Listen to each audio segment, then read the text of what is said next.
Buenas noches a todas, a todos. Bienvenidos a esta conversación sobre el rol de la cultura y las artes en un verdadero proceso y genuino proceso constituyente.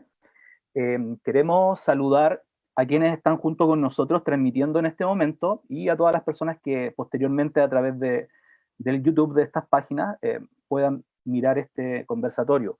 Saludamos al movimiento Asamblea Constituyente, a Fuerza de Bases, a Capacitación Ciudadana, a Cabildo Maucho y a Asamblea Constituyente de la región del Maule.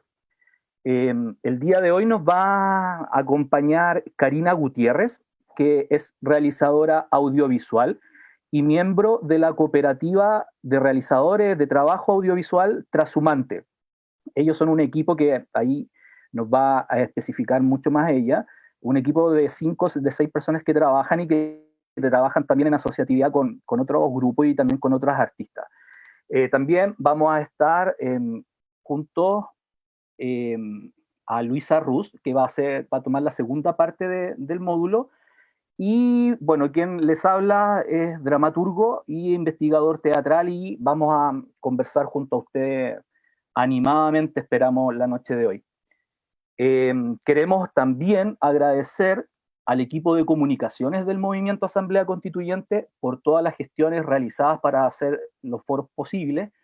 Y en esta oportunidad, bueno, ya contamos de que vamos a estar junto a Luisa recibiendo y recogiendo los comentarios del público, las preguntas, inquietudes, proposiciones que salgan. Así que ojalá que esta noche sea una noche de mucha conversación, de diálogo y de participación. Bueno, saludamos entonces a Karina. ¿Cómo estás, Karina? Gracias por estar presente junto a nosotros. Hola, hola, buenas noches a todos. Muchas gracias por la invitación. Bueno, aquí estoy para conversar largo y tendido lo que quieran con respecto al cooperativismo en cultura. Muchas gracias, Karina. Vamos a hacer primero una pequeña introducción, tomándonos como de 3 puntos, de analizar un poco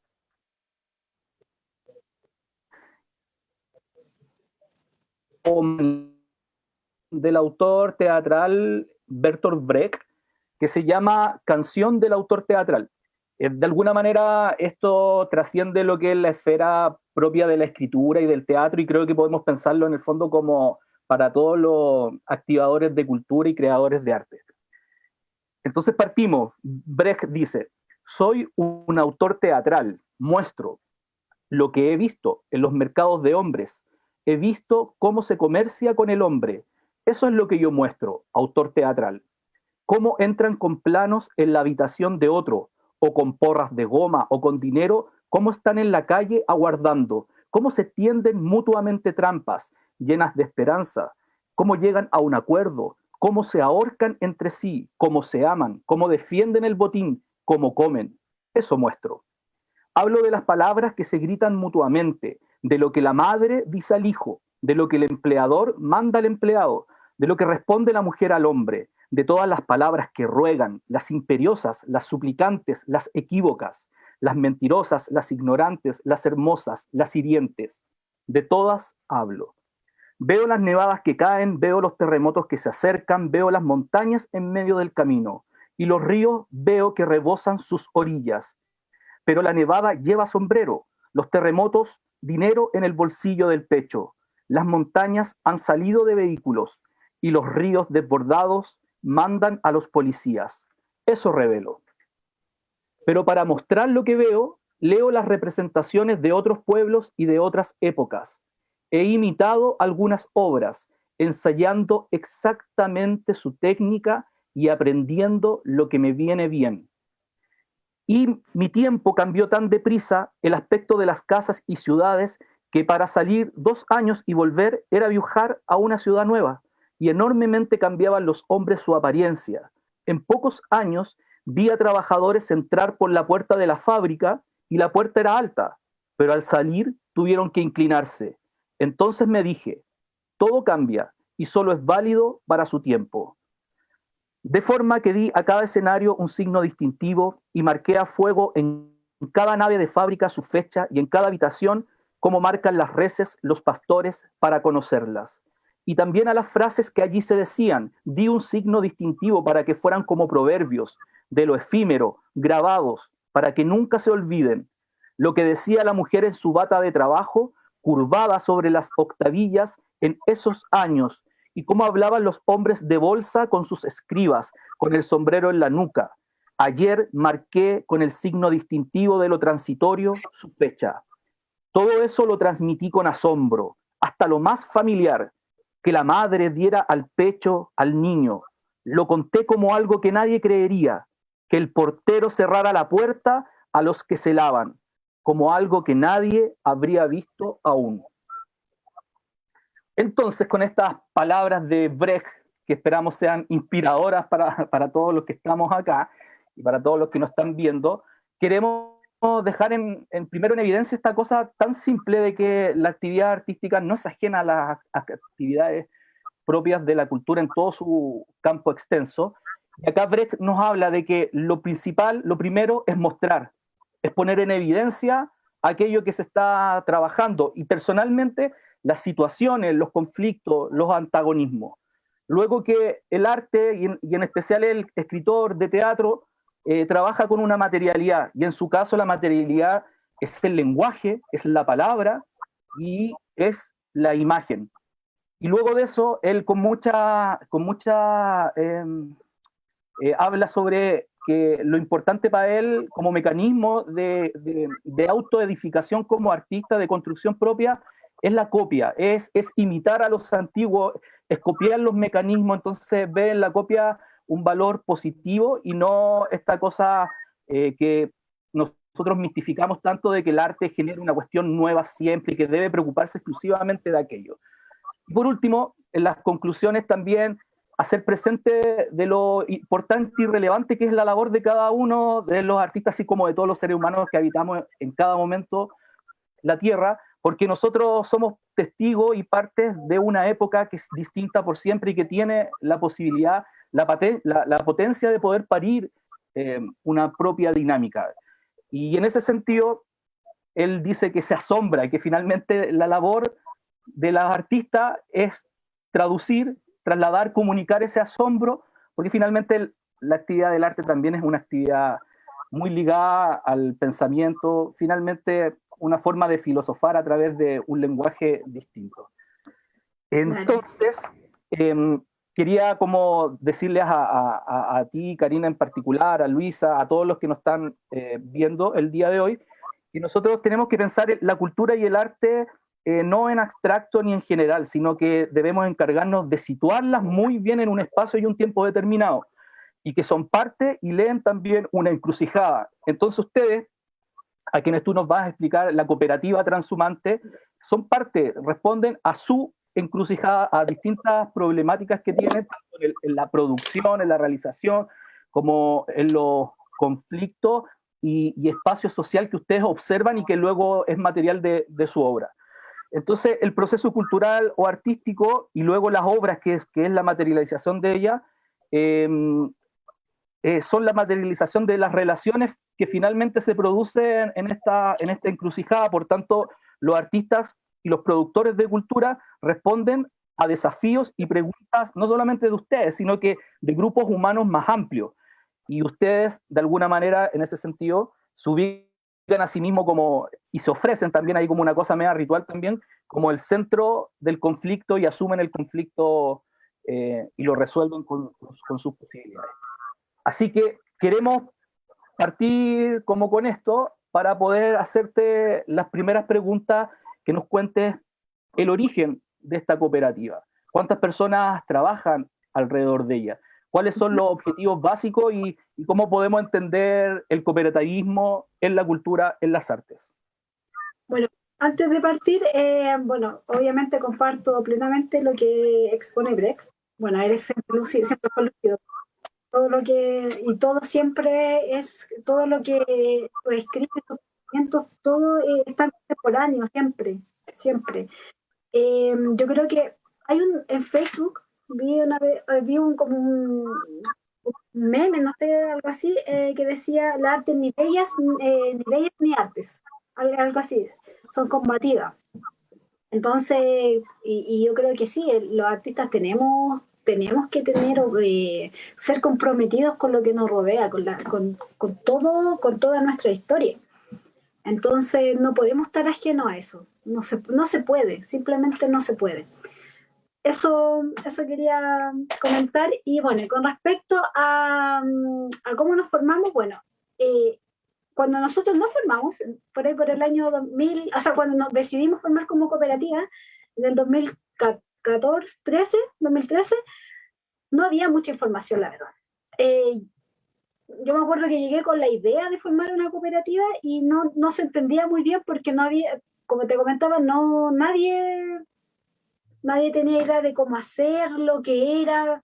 Convengamos que el cooperativismo se murió en dictadura, o gran parte la intentaron matar, igual quedaron ahí algunas personas resistiendo, pero pensemos que antiguamente el cooperativismo era una carrera que se impartía en la universidad, o sea, así de importante era, y Chile era uno de los países más cooperativos de América, ni siquiera de Latinoamérica, de América. Entonces, bueno, llegamos este 2013 sin mucha información. Nuestro organismo que nos rige, que es la DAES, por ahí trataba de como que darnos ciertas directrices, pero siempre fueron muy escuetos, la verdad.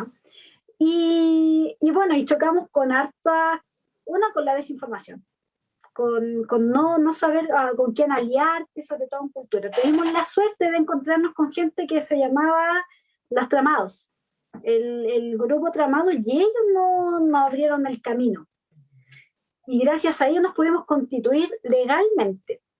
¿Nos puedes contar cuál es el proyecto Trama y Tramadas? El proyecto Trama era un proyecto en donde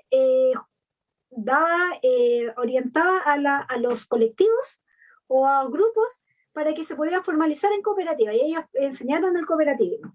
Yo tenía cierta idea y mis compañeros también tenían cierta idea, pero ellos como que le dieron forma. Carna, no eran estas cosas sueltas. Y lo más importante que ella decía, lo importante que era constituirse. Porque también convengamos que las cooperativas de trabajo tienen esto de que tenemos que tener como una seguridad. ¿Ya? Entonces, eso te lo da la Constitución de una cooperativa. Yo con los años he aprendido que es súper fácil armar una cooperativa, lo difícil es mantenerla. Porque no es, bueno, y tampoco es nada malo, pero hay gente que simplemente no puede ser cooperativa. No tiene como la actitud, no sé si decirlo, o sea, y eso también tiene que ver porque hemos crecido en una sociedad en que te dicen que tú te la regís solo, que si tú te esfuerzas solo vas a llegar a lograr tu objetivo. Entonces, hemos sido criados en el individualismo, mal que mal somos hijos de la dictadura, de este neoliberalismo impuesto a sangre y fuego. Entonces, eso es muy difícil sacarlo de la cabeza de la gente. Mucha gente te lo dice en el discurso y uno lo ve en tus propios compañeros con un discurso de que el capitalismo es malo, qué sé yo, pero a la hora de actuar, ahí uno ve que no, que esos resabios todavía están súper metidos en el ADN. Y eso lo hace muy difícil. Entonces, bueno, me fui por otras ramas, pero nosotros nos pudimos finalmente, gracias al proyecto de Trama, constituirnos legalmente y ahí empezamos a conocer también, gracias a ellos, otras cooperativas en cultura se empezaron a constituir. Entonces ahí podíamos intercambiar ideas, experiencia, y bueno, y obviamente es muy difícil, sí, pero también yo creo que nuestro rubro audiovisual es difícil, entonces también no es como culpar como son cooperativas personales, no, el rubro es malo. Pero, y bueno, disculpa, antes de que también, ¿por qué era importante formarse como cooperativas? Porque nuestro arte, nuestro rubro es cooperativo. El cine o el audiovisual es cooperativo, no hace una película solo. O sea, no que fueras el gran maestro de cine, uno podría hacer una película. Necesita de productores, de sonidistas, del director de foto, de camarógrafo, entonces todo un colectivo. Incluso en la escritura de un guión, uno escribe un guión y ni siquiera uno tiene feedback, entonces no se hace nada solo. Eso, por eso era muy importante. Yo creo que la figura del cooperativismo en el cine es, es como, yo creo que per se. Eso, y bueno, nosotros también nos regimos, y bueno, lo lindo del cooperativismo es que se rige por valores de ecuanimidad, de ayuda mutua, autoeducación, hoy se me fue pero solidaridad, responsabilidad. Entonces, con eso uno te da ese norte del cooperativismo, no olvidarlo nunca. ¿Y estos valores fueron la piedra angular desde la cual ustedes empezaron a construir su...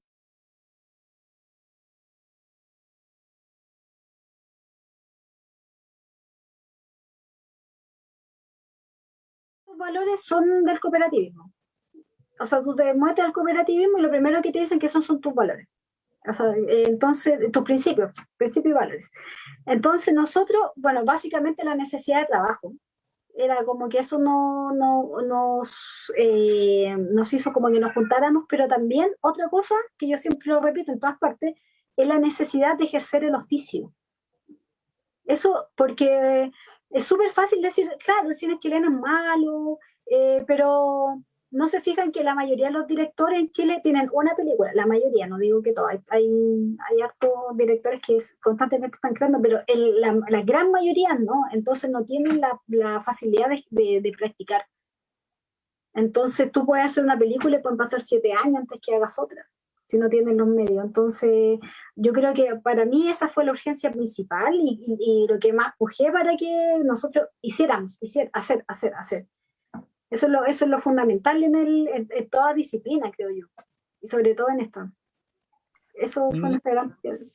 Y a la fecha el trabajo realizado...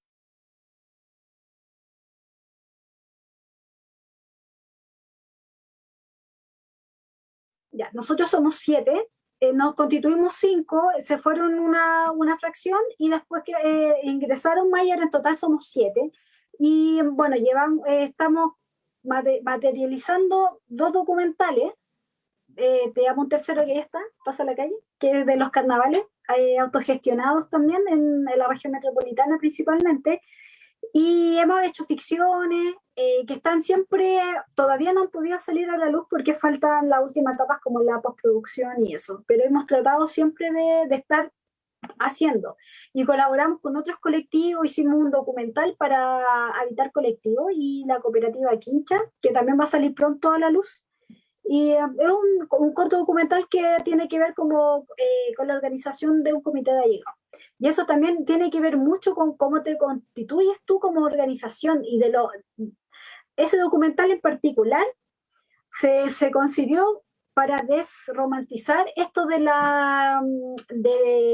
cómo asociarse es tan fácil. No, pasa un montón de cosas que lo que hemos comentado, de que es muy difícil organizarse, sobre todo porque con el asistencialismo de las ONG, mataron todo lo que es la organización social y eso se ve.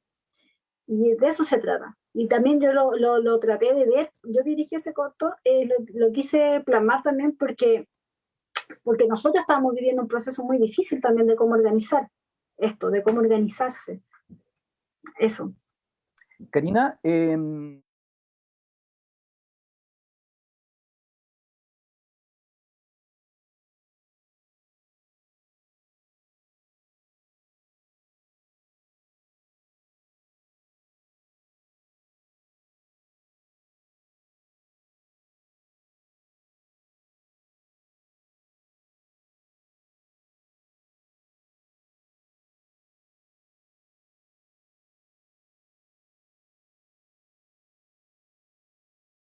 del inicio de los 2000 hay una respuesta ahí muy potente. Ustedes son parte de eso, son motor de eso, ya nos dijiste que trabajan en alianza con otros grupos, con otros proyectos, de alguna manera, todo lo que ustedes, los temas que ustedes abordan, no solamente quedan encuadrados en el filme, en la obra, sino que sirven para comunicar los procesos ahí los procesos sociales que se están gestando, Claro. reivindicar ahí las decisiones y todo. Entonces, ¿tenés tú una percepción de cómo esto empieza a emerger? Ustedes, yo creo que nos hables también, no solamente son una cooperativa de realizadores, sino que además son divulgadores, son mediadores sociales, tienen un proyecto hermoso, Claro. que es el Cineclub Alicia Vega, generan cineforo. Entonces quiero que nos hables también como de estas otras patitas que tiene la cooperativa también. Claro, bueno, cuando nos empezamos a solidificar, consolidar, se me estaba pensando otra cosa, consolidar, nuestra idea también es como que el cine llega a todos, y no solamente un tipo de cine, y también como realizadores chilenos, también que la gente tenga acceso a los realizadores chilenos que no tienen cómo difundir sus obras. Porque hay muchos realizadores, como te comentaban, de una película que ellos las presentan quizás en un festival y sería, y muchos chilenos no tienen idea. Yo me topé con mucha gente, porque yo ejercí por muchos años otro oficio, y me decían, el cine chileno es tan malo, es que el cine como que acá se hacían pocas películas, y yo les decía, no, se hacen bastante películas, entonces eso también uno te va diciendo, claro, ¿dónde está la difusión? Habían programas en la tele que lo daban como a la 1 de la mañana que nadie ve, entonces se quedan con esa idea. Bueno, y la cosa es que teníamos esta idea de hacer un cineclub, y una de las compañeras hizo una curatoría en Temuco. Lo importante de esa curatoría es que dio acceso a muchas personas para que hubiera una red de cineclub en Chile. Hay varios cineclubs, y también es súper solidario eso, porque uno se comunica con otros, se intercambian películas, información. O sea, acá no es como este cineclub es mejor que el otro, no, para nada. Si esto es como nos apoyamos, siempre hay público para todos. Y en esa misión también, ¿por qué le pusimos Alicia Vega? Porque Alicia Vega, ella es una visionaria, es una pionera en la educación del cine de las poblaciones, entonces nosotros le debemos así, mucha gente sin ella no hubiese tenido acceso a alguien. Cuéntanos un poquito de Alicia y particularmente de los 100 niños esperando a un tren, Claro, para quienes no lo conozcan.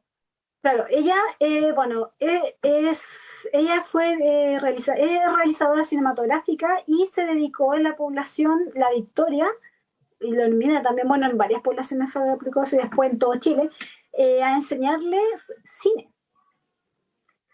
a todo lo que era la producción de cine, y aprender otra forma de mirar la vida a través del cine. Entonces, para esos niños, ese documental yo lo recomiendo, es de Ignacio Agüero, recomendadísimo.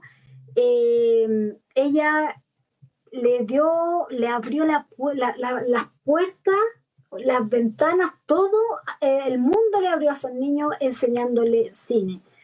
Y esa técnica y esa forma de enseñar se replicó en varias partes del mundo. Alicia Vega es muy importante en ese sentido, como te digo, de diversificar, de que no sea para un cierto grupo de élite, que no Sí. era que cualquiera podía hacerlo. A mí me parece muy apreciado lo que estás diciendo tú, porque en el fondo, en esa película nosotros vemos lo que tú dices, niños de una población que nunca habían tenido ningún acercamiento, ni siquiera con el cine, o sea, podríamos decir con ningún tipo de arte. Entonces, a través de este proceso en el cual al niño tampoco se lo mira se lo mira en igualdad de condiciones, se le empieza a mostrar el proceso de creación, el atrás de hacer una película, los mecanismos, la historia también del cine, y finalmente se produce, que esto nos interesa mucho por el contexto de este conversatorio, se empieza a constituir a través de estos niños un sujeto al interior de su población que comienza a ser visible y que aparece en el espacio público, mostrando tanto lo que ellos hacían como lo que ellos engendraron como una cooperativa de niños, de una articulación de niños que aman una práctica y que la empiezan a desarrollar, ¿no? Entonces creo que yo invito a quienes no hayan visto este documental, que es uno de los documentales más hermosos que existen en nuestro país, seguramente en el mundo también, a que lo vean, que lo encuentren. Y Sí. nada, hay una práctica que uno puede repetir, como lo que decía Brecht. Ahí hay un ejemplo que y seguramente se repite y se trabaja. Y lo otro importante, bueno, que tú hablas de eso, que de la organización ellos no es lo que muestran así como, o sea, está en el subtexto, esto de conformarse como un grupo, como un equipo, un trabajo en equipo, ellos lo aprenden en el hacer, y eso también es súper bonito. Sí, quizás no es como la premisa per se del documental, pero uno bajo la subtrama, en el subsuelo, por llamarlo de alguna forma, se ve esto que aprenden a trabajar en equipo, y eso es muy Mm. bonito. Y el respeto también de que nadie, o sea, esto es súper importante, creo yo. Mucha gente cuando se habla de arte, creen que es gente que nació con un don, como con algo especial que te llegó. Y uno, si no lo tiene o cree no tenerlo, vive torturándose toda la vida porque no soy tan talentoso, o yo no, o mucha gente uno escucha, no, es que yo no soy artista, es que yo no, yo para esas cosas no sirvo. Y la verdad, yo creo que es, y bueno, y también, no es que lo yo crea, lo han dicho muchas personas, es que es un músculo que se trabaja la creatividad. Mm. Entonces, no hay que limitar a nadie. Hay niños que se les limita de niños a que no tienen talento o es más importante estudiar matemática y ese tipo de cosas que yo creo que nada es excluyente. Puedes aprender eso y lo otro también. Eso. Karina, yo conozco dos proyectos, bueno, he visto un poco más de dos proyectos de ustedes, pero particularmente me gustaría que habláramos sobre Somos el Río. Mm. ¿Cómo se inició esto? ¿Cuáles son los procesos sociales que están involucrados en este documental? Háblanos un poco de ese trabajo. Yo voy a ser bien sincera, yo no he estado muy en la interna de ese proyecto porque cuando surgió de manera bien espontánea. Una de las compañeras tiene un contacto allá en Rucalwe, y que necesitaban con urgencia difundir esto de la represa. Era necesario que se mostrara lo que estaba pasando. Entonces, ¿Qué de es ahí lo que surgió. estaba pasando? Cuéntanos un poquito el conflicto que está ahí. Bueno, quieren instalar una represa y seguir deforestando, quitando secando el río, básicamente. Entonces, o sea, por eso te digo, yo lo que conozco, bueno, la Icha, ojalá ingrese, pero ella está más interiorizada. Yo no pude viajar y no pude meterme mucho porque tengo dos bendiciones. Así es. Es muy difícil llegar y salir, menos por allá, pero bueno. Eh, entonces estaban secando el río, como te decía, pasando a llevar obviamente a los habitantes del lugar. Entonces ya tienen escasez de agua y les van a escasear mucho más el agua. Entonces así surgió este documental por la necesidad como de denunciarlo. Es de denuncia, básicamente. Cómo se pasan a llevar a las comunidades, realmente no hay interés de parte de la autoridad. Y eso también lo muestra. Y el documental también trata de lo que significa para esta comunidad el agua, el río, con su respeto. Pensamos que la cosmovisión mapuche es la tierra es la madre y la madre no se le explota, se le defiende. Entonces, en ese sentido, que vengan y le quiten el agua, o sea, es una cuestión dolorosa realmente. No es como, es que nos vamos a quedar sin agua porque ya no vamos a poder, no sé, mañana no tomar agua. No, es mucho más profundo que eso. O sea, es superficial el asunto. Entonces, eso era lo importante. Y se hizo en tiempo récord. No sé, en 3 meses ya estaba, se grabó, se editó, se hizo una postproducción y mucha gente colaboró, eso fue muy bonito. Como cooperativa le pedimos a gente de un colectivo que nos ayudara, colectivo Lumbre, estaba también Nicole Cran, también se le pidió colaboración a una chica que nos hizo la voz absolutamente gratis, bien comprometida. Hay gente que es bien comprometida como con los discursos y te ayudan bastante y colaboran. Y las canciones también, ahí en la banda sonora también tienen una sí, colaboración. eso también. Hay unas imágenes también de gente que las facilitó para este documental, entonces fue trabajos colectivos. Y Entonces, cuéntanos, Karina, cómo utilizan luego ya este documental ya producido, creado, el material ahí, cómo sirve para esta misma comunidad para comunicar, valga la redundancia, su lucha. claro, bueno, lo difundimos por redes sociales, entonces la idea es que obviamente la gente sepa lo que está pasando. Probablemente, yo sé que las autoridades saben esto, pero no le importa. Pero aquí lo importante es que la gente que lo vea haga presión con esto. Que no sea como... Yo también siento que tiene que ver con la solidaridad con los pueblos. O sea, como te decía, el arte no puede ser ajeno, no puede quedar al margen de esto. Entonces, eh, yo creo que para concientizar esto. Y bueno, se va a ir, el documental va a viajar también va a ser mostrado en Europa, en Inglaterra. Y eso también yo creo que está bueno porque la mayoría de las empresas que vienen para acá son extranjeras. Sí. Entonces, bueno, igual es un poco hipócrita, o sea, es como raro esto, como que ellos vienen a destruir, pero sin embargo van a mostrar allá como lo que van a hacer. Entonces, eso me parece como, o sea, me parece bien en todo caso, que bueno que se pueda difundir en todas partes del mundo lo que pasa en Chile, porque acá la prensa, bueno, todos sabemos también esto, que la prensa no, esto no va a salir en la prensa. Oye, y cuéntanos un poco también sobre este documental nuevo que ya están pronto a estrenar, Pasa la calle. Hasta la calle. Pasa la calle, que a mí estoy expectante de que aparezca para ahí, sobre todo para poder interiorizarme un poco de esta ligación que ustedes encuentran entre los actuales carnavales y la práctica teatral de teatro callejero de los años 80 y muy particularmente el trabajo de Andrés Pérez y compañía. Cuéntanos sobre él. Bueno, la historia, a grosso modo, es que Pasa la calle, bueno, surgió por hacer registro de los carnavales que ocurrían en el castillo, ¿ya? Y teníamos tanto material, y el director, Antonio Hernández, él decidió hacer un documental y todos como cooperativa, por supuesto lo apoyamos porque consideramos que no habían documentales que nos mostraran esto. Y lo bonito de esto, o sea, y que nos pareció también importante, es ver el trabajo autogestionado y colaborativo de las comparsas, de las organizaciones sociales, porque no es el carnaval en sí, sino que el carnaval es como la fiesta que ocurre después de todo un trabajo territorial que hicieron los territorios.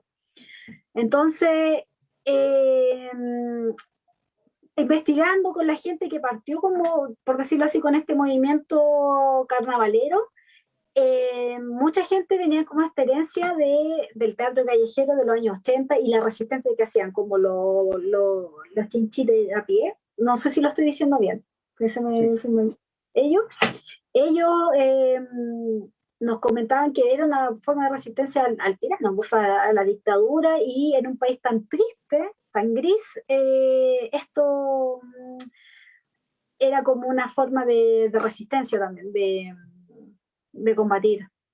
Sí, hay ondas raíces que van comunicando estas prácticas, que es lo que tú mencionaste al principio de tu intervención con el tema del corte que ocurrió luego en dictadura con las cooperativas y todo el tema. Por ejemplo, en la población La Nueva Habana, en la Florida hacia arriba, departamental hacia arriba, ellos tienen el recuerdo vivo de la llegada del Andrés Pérez con el proyecto de teatro callejero en su población, y ellos tienen su propio carnaval, no sé, creo que es mayo, si no me equivoco, o mayo, junio, o junio, creo junio. que es de junio, sí, junio. Entonces, yo siento que, por lo menos en esa línea, ustedes van recuperando una memoria de colaboración nuevamente y de prácticas diseminadas en el territorio que a uno le genera mucho impacto, porque los carnavales no son fenómenos excluyentes y exclusivos de 3 o 4 territorios. O sea, la región metropolitana está llena. Yo no sé si ustedes lograron ahí como cuantificar cuántos hay, si generaron como algún tipo de análisis como más específico también de cuáles son los objetivos que apunta cada uno de esos espacios. La verdad, así como no te podría dar como un número exacto de cuántos carnavales se hacen en Santiago porque van surgiendo. Por ejemplo, acá en San Miguel, por lo menos hacen 3 y uno nació recién hace 2 años. Entonces nosotros llevamos varios años en esto. Llevamos del 2018 más o menos, como 3 años. 3 años más o menos. Y antes, como te decía, ese registro que se hacía en el castillo, pero después era como, oye, hay otro carnaval en Quilicura, hay otro carnaval, no sé, en Macul, y así, en La Legua, Carmen Mena, y así, son varios. Como te decía, estos son como la culminación de un trabajo.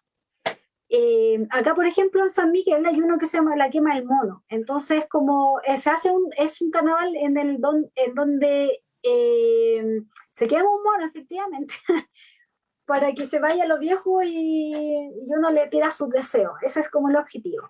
Eh, y bueno, pero principalmente de los carnavales que hemos grabado, hoy la verdad, sabes que no me aventuro a dar un número porque la verdad creo que estaría mintiendo.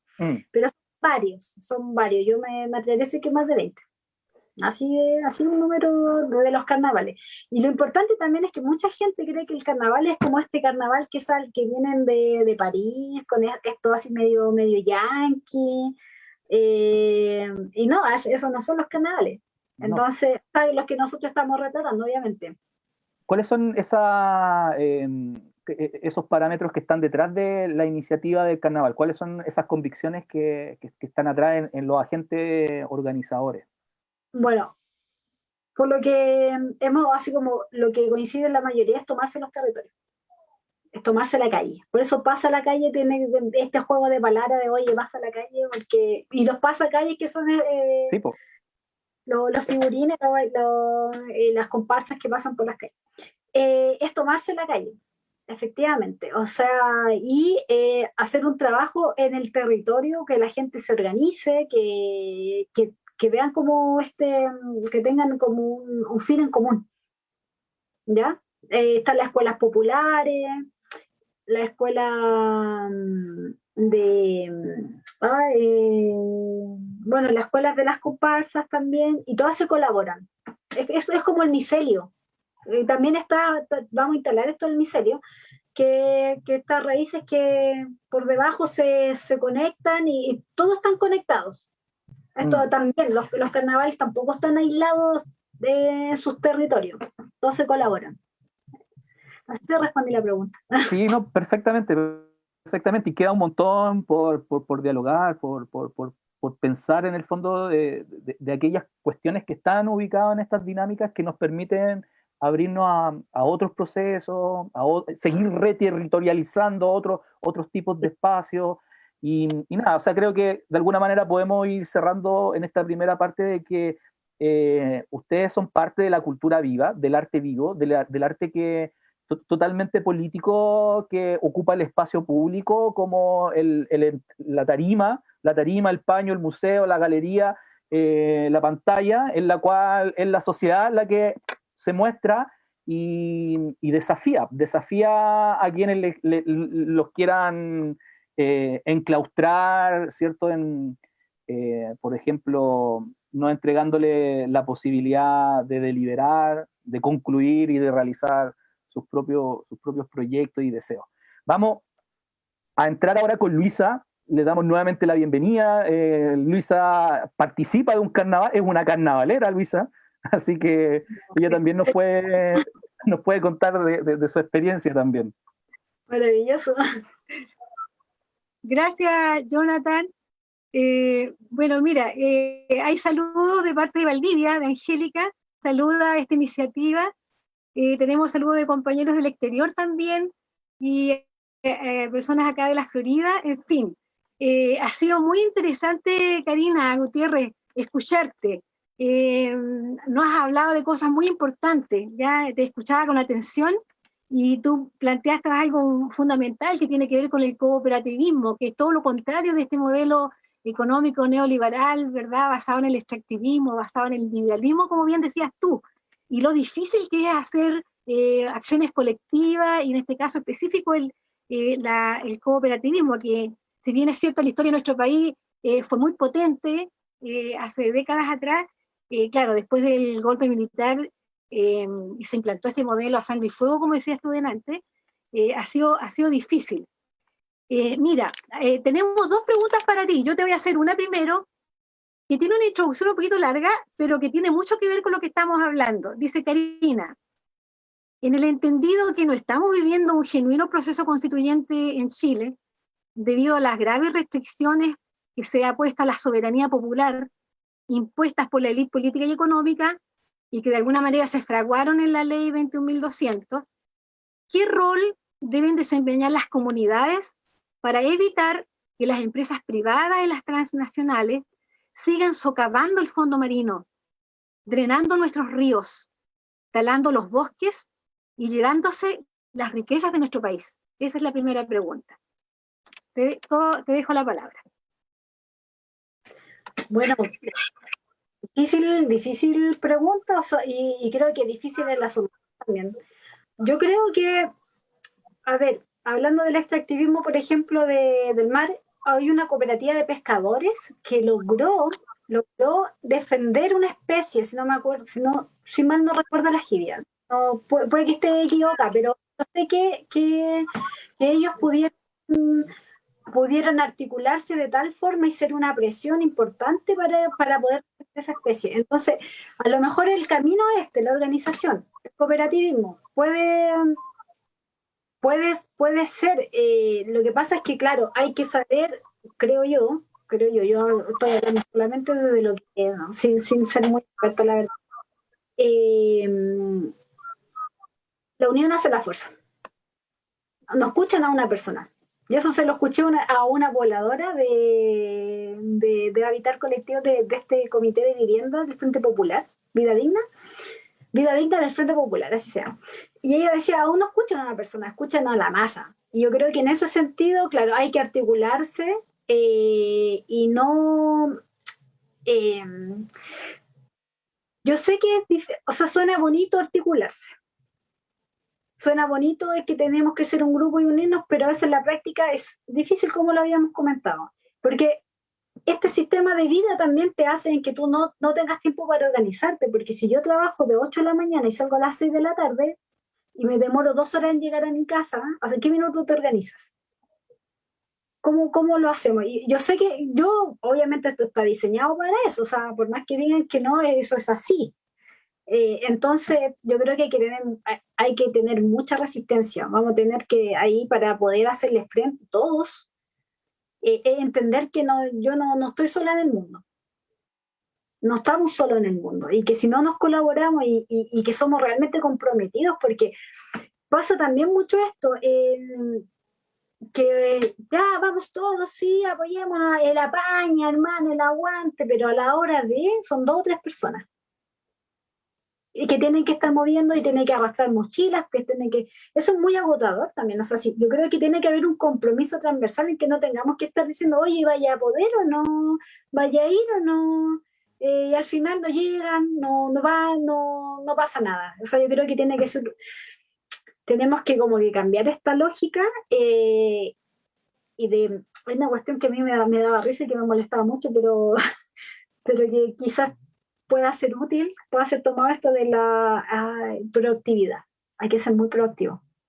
Y que esa proactividad no sea para una empresa, para una empresa que te explota más encima, que se beneficia solo, sino que ser proactivo con lo que nos convenga a todos.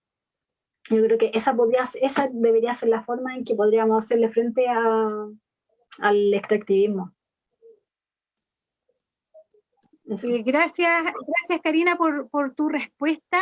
Creo que articulaste muchas cosas, fue súper integral tu respuesta, porque tiene mucho que ver con la pregunta que te queríamos señalar ahora. pero te quería llevar un poquito también a lo que ha estado pasando en nuestro país en términos de, mira, nosotros hablamos de un proceso constituyente que a lo largo de la historia de Chile ha tenido muchos momentos, ¿ya? Generalmente uno se recuerda acá el 18 de octubre en el 2019, pero sabemos que el proceso constituyente en Chile comienza cuando justamente el movimiento social se articula, se organiza, para eso requiere niveles importantes de participación, y lo vimos claramente en el 2011, ¿verdad? En el 2006 con los pingüinos, en el 2011 y después en el 2019, ¿cierto? Entonces, todos sabemos de que hubo un alza en la participación del movimiento social en Chile, que fue ahora hace poco, y hubo una respuesta muy, muy concisa de parte de los poderes hegemónicos, ¿verdad? De los poderes económicos, de los poderes políticos. Y ellos nos llevaron la cancha y nos llevaron a su cancha, que es la institucionalidad, pero con muchos privilegios para ellos, ¿sí? O sea, desde cómo elegir a los convencionales, ¿verdad? Antes de eso, descartaron el mecanismo democrático que se llama Asamblea Constituyente y nos impusieron una convención constitucional, que la otra era más o menos lo mismo, pero dijeron ya convención mixta, convención constitucional, y nos llevaron a un espacio que no es el espacio del movimiento social, ¿verdad? Y mientras tanto todos nos fuimos a nuestras asambleas territoriales y empezamos a hacer todo este trabajo que hablabas muy bien tú, que es súper difícil, pues, articularse. Primero la participación, una participación, como decías tú, responsable, comprometida, ¿verdad? Y después articularnos y la unidad. Estábamos en esa cuando ellos imponen esto, ¿no? Esta rayada de cancha que nos hicieron y nos llevaron a ese espacio. Después viene la pandemia, que yo creo que les vino como anillo al dedo, para aplastar de alguna manera o minimizar el movimiento social. Te quería preguntar, en ese contexto, la pregunta es así, dice, entendiendo que el registro audiovisual es un feroz aporte para mantener viva la memoria histórica de los pueblos, ¿qué importancia tiene la participación de las diversas expresiones culturales y populares para poder generar los cambios estructurales que necesita nuestro país? ¿Ya? Porque nosotros vemos de que efectivamente hay una restricción severa a la soberanía popular, o sea, a la capacidad de decisión de los pueblos, porque Chile tiene muchos pueblos, eso tú lo sabes, no es solo un pueblo, ¿no? Entonces, ¿de qué manera crees tú entonces que la participación puede generar estos cambios? Te dejo la palabra. O sea, bueno, convengamos, yo creo que todos estamos de acuerdo que la participación es súper importante. Ahora, ¿me dan un segundo? Entonces, yo creo que, bueno, como medios sociales, medios de comunicación, tenemos que hacerlo como que estar ahí pendiente, denunciando. Si bien no está bueno, espérenme un segundo. Ahora sí. Entonces, se me fue hablando. Tenemos que estar como... ¿Te repito una pregunta? Sí, por favor.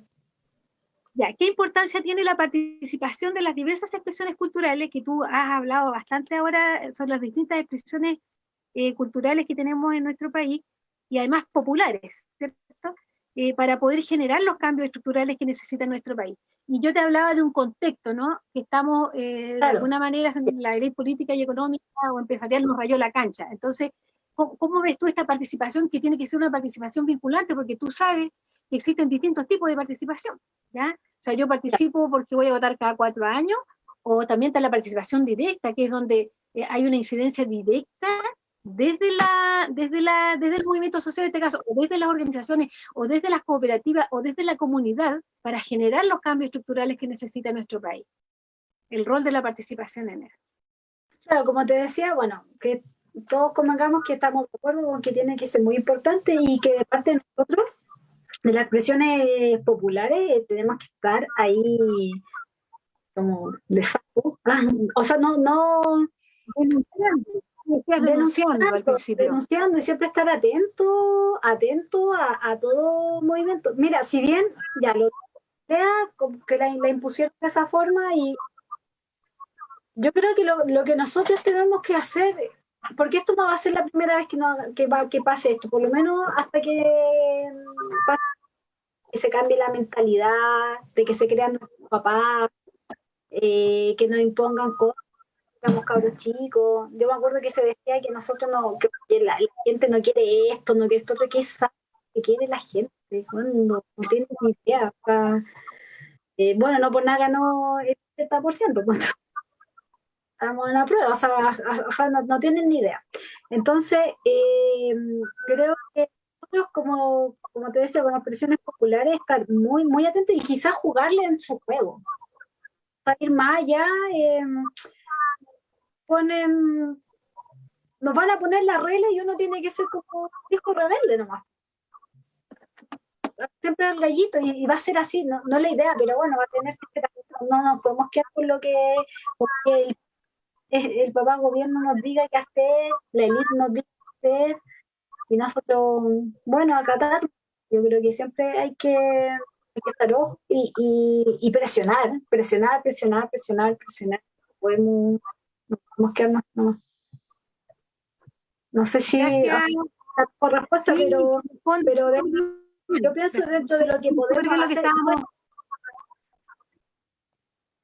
Sí, se responde súper bien lo que se estaba preguntando. Mira, una última pregunta en realidad. En el supuesto caso que se elaborara una nueva constitución, porque nosotros consideramos que no va a haber una nueva constitución con todas las restricciones que hay. Tú sabes que los convencionales tienen, por la ley 21.200, tienen estricto, está prohibido que ellos toquen los tratados de libre comercio, y todo lo que tú hablabas delante, lo que expresa muy bien el video de los ríos, es porque están metidas las empresas privadas y las transnacionales extrayendo con todo y dejando ahí a las comunidades sin agua, a las comunidades sin su cultura en el fondo, matando la cultura, ¿ya? Entonces, claro. Si tuviéramos la posibilidad real de escribir la nueva constitución, donde nos metamos en los tratados de libre comercio, que está prohibido por la ley 21.200, ¿verdad? Nos metamos, que podamos efectivamente declarar la recuperación del agua. Tú sabes, Chile es el único país del mundo que privatizó sus aguas, o no sé, el 72% del cobre en manos privadas y extranjeras, grandes empresas norteamericanas. Tú sabes que hace poquito, el 11 de julio, se conmemoraron 50 años de la nacionalización del cobre en Chile, que fue en el año 71, fue una de las primeras medidas de Salvador Allende, donde Estados Unidos se puso así, porque imagínate un país chiquitito, subdesarrollado, nos castigó con una potente como eso, recuperar la soberanía sobre el cobre, sobre un bien natural tan importante. Entonces, si tuviéramos todos los trabajadores de la cultura, todas las expresiones culturales, populares, tuviéramos la posibilidad de escribir la nueva constitución, ¿qué tendría que decir la nueva constitución para que efectivamente se garanticen derechos fundamentales, ¿ya? Y la cultura tenga el lugar que tiene que tener, ¿ya? Porque la cultura es el alma de los países, no de los pueblos, ¿sí? La cultura no es todo, o sea, sin cultura no somos nada, no podemos construir futuro. Ya, ahí te dejo la pregunta. Wow, es difícil, yo pienso, o sea, ¿sabes qué? Yo creo que estamos tan acostumbrados a conformarnos con poquito, a que nos den migajas, que es difícil de repente como abstraerse de esa. Yo creo que o sea, como garantía, soberanía. Si bien bueno, es que pienso en todo lo que ha arrastrado esto y cómo piensa la gente, esto de que, bueno, y recuperamos todos nuestros recursos naturales, y estás teniendo de que, claro, no vamos a poder, no va a haber trabajo, que se van a ir las empresas a otros fuera del país, y no va a haber, y se va a acabar país. No va a haber trabajo y vamos a ser todos pobres, Chilezuela y Cuba y todos esos fantasmas que nos dicen. Entonces, estoy pensando cómo cambiar ese pensamiento, porque a lo mejor yo puedo pensar que lo que debería decir en la Constitución es que mira, yo pienso, disculpa, antes que para hilar bien la idea, yo siento que la revolución es verde o no es verde, o no será. Es decir, no se puede permitir de que se destruya la naturaleza, porque eso es como ya destruyéndose, eso no nos queda nada. O sea, si nosotros no vamos a quedar sin agua, si vamos a vivir en un ambiente contaminado, las demás luchas yo creo que no están perdidas. Entonces, yo creo que lo primero es un respeto absoluto por el medio. O sea, y la Constitución lo tiene que garantizar, yo creo que eso es lo primero. Porque eso permitiría, por ejemplo, que no exploten y erosionen nuestro suelo, así al arboleo. Que no nos pongan represa y sequen los ríos. Yo creo que en lo particular creo que eso es lo fundamental, o sea, un resguardo acérrimo a los recursos, a la naturaleza, a la tierra, al agua, al aire. Yo creo que de ahí en adelante trabajar, eso tiene que garantizar primero que nada la Constitución, creo yo. O sea, yo sé que los otros temas son podría decir otras cosas, más técnicas incluso, pero no se me viene a la cabeza cuando yo pienso, por ejemplo, en el futuro con mis hijas. O sea, a lo mejor podemos decir ya, Tratado de Libre Comercio, si no resguardan el cuidado del medio ambiente, no hay mano. No se puede entrar ni siquiera a tener no puedes tratar con personas que no están dispuestas, con empresas, con países, con naciones que no están dispuestas a proteger el medio ambiente en Chile. Y si ese mínimo no pueden cumplir, lo que no se haga. Yo creo que eso debería garantizar la Constitución. Y lo pienso, como te decía, por el futuro de mis hijas. Porque yo ya fuimos, creo yo. Eso. Muchas gracias, Karina. Yo creo que lo que has dicho ahora último es fundamental para poder garantizar derechos fundamentales, como por ejemplo el derecho a la cultura, el derecho a la salud, el derecho a una vivienda, al derecho a la educación y tantos otros derechos. Claro. El derecho a los trabajadores y trabajadoras que viven una explotación, pero o sea, es una vida indigna, tú lo decías de nada, o sea, 3 horas arriba en Santiago para desplazarte a tu trabajo, para volver, o sea, ¿qué posibilidad le queda a esa persona para decir, voy a participar y me voy a articular? Que tú lo señalaste muy bien delante, me parece genial lo que estás diciendo, porque es súper difícil garantizar derechos fundamentales, como los que hablábamos recién, claro. Si no cambiamos este modelo extractivista, ¿verdad?, este modelo económico neoliberal, que es el capitalismo salvaje que vivimos cotidianamente, porque antes la gente, hace 15 años atrás, tú le preguntabas y la gente decía, no, nada que ver esto de cambiar la Constitución, porque yo tengo que salir a trabajar igual. Pero después de 15 años, 16 años, la gente sí vincula su vida cotidiana, los problemas de su vida cotidiana, con la necesidad de tener una norma general, ¿verdad?, que es una carta magna, para que los pueda resguardar. Y tú sabes que actualmente la Constitución del 80 justamente le prohíbe y le restringe la participación del Estado en la economía. Y entonces se la entregó al mercado, ¿sí? Y claro. Y nace el rol subsidiario, un rol subsidiario, o sea, le subsidia, sí. ¿Ya? Pero no es garante de derecho, y como tú decías, claro, es clave lo otro, o sea, si yo quiero que mis hijas y las nuevas generaciones tengan una vida más digna, claramente tiene que haber una nueva constitución donde sí se toque el modelo económico, donde sí se toque el rol del Estado, o sea, cambiar el rol del Estado, un rol más bien garante de derechos, claro. Donde tú decías asegure, en el fondo es garantizar los derechos. Claro, muchas gracias, Karina, estamos a un tiempo. Yo te voy a devolver para que lo que tú necesites agregar, le devuelvo la palabra a mi queridísimo amigo Jonathan Aravena, para que él te pueda contrapreguntar o tú puedas explayar. Gracias, Karina. Listo, gracias, Sí, gracias a ti, Luisa. mu- muchas gracias, Luisa. Estamos ya en las palabras de cierre, Karina, y la idea yo creo que es que también nos puedas invitar a ser parte, seguidores y colaboradores del proyecto Transhumante, de la cooperativa audiovisual Transhumante, que podamos aportar, ojalá también al logro de, ¿cómo se llama?, de poder materializar el documental, de ayudarlo en la etapa de postproducción en que estén. Cuéntanos cómo podemos conocerlo, dónde mirar sus materiales, cómo seguirlo y lo que tú quieras también para poder cerrar.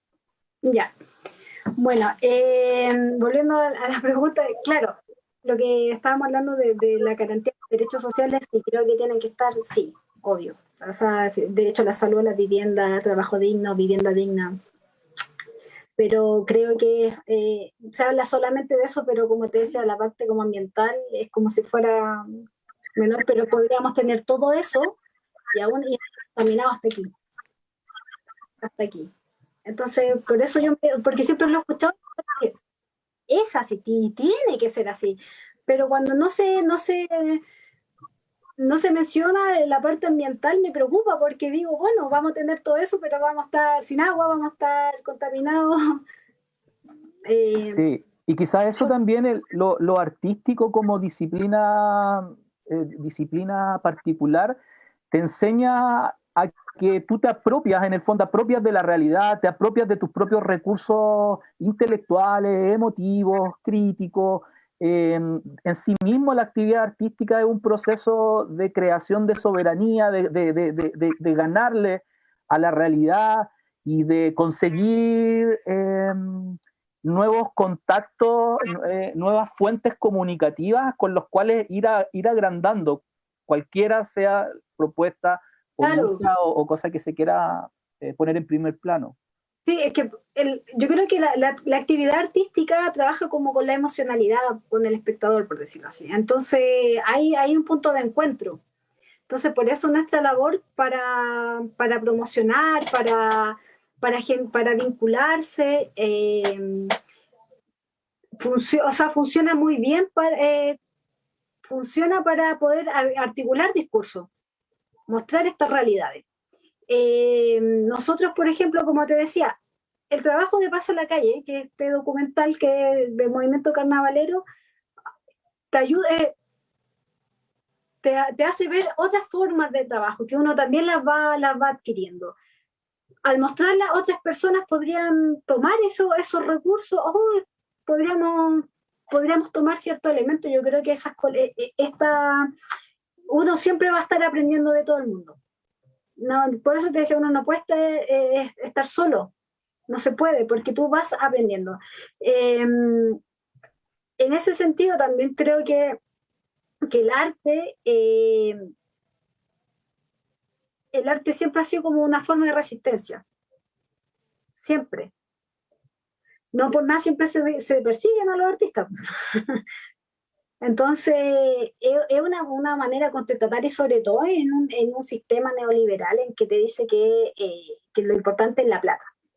Lo importante incluso uno cuando te dicen tú querías estudiar arte, dicen arte, ¿por qué no estudias algo que te dé trabajo, que te dé pega? Entonces yo creo que incluso estudiar arte, hacer arte en Chile es revolucionario, es un acto político, es un acto Totalmente de político. acuerdo, totalmente de Entonces, acuerdo. Karina, entonces bueno, y pasa, bueno, nos pueden ver por las redes sociales, Transhumante Audiovisual, en Facebook, en Instagram. Tenemos un canal de YouTube también, Cooperativa Transhumante, y pueden ver nuestro trabajo. También estamos en Ideame, con Pasa a la Calle, por si quieren colaborarnos para poder terminar este lindo documental. Estamos rifando poleras, perdón, no rifando, disculpa. Uno de los premios son poleras con el documental, fotos, unos libros. Hay bastantes recompensas para los que nos puedan colaborar. Entonces, en idea.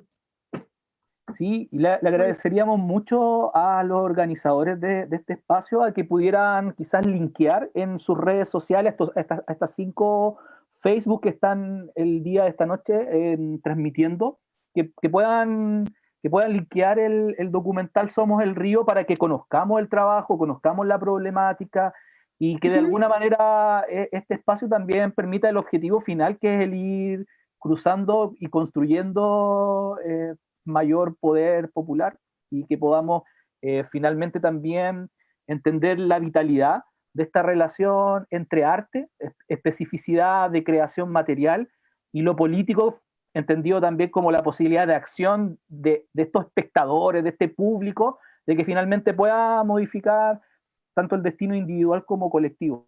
Así que agradecemos mucho, enormemente el espacio, te agradecemos mucho tu palabra, tu trabajo, a nombre tuyo felicitamos a todo el colectivo, y obviamente a todos los artistas y agentes culturales del país que están moviendo la cosa para ojalá poder tener una determinación propia como pueblo. Así que nos despedimos. Sí. Muchas gracias a todos. Que tengan buena noche. Gracias a todos por escucharme. Muchas gracias. Pasa a la calle. Pasa en la calle. Pronto, muy pronto. Gracias, Karina. Muchas gracias. Gracias.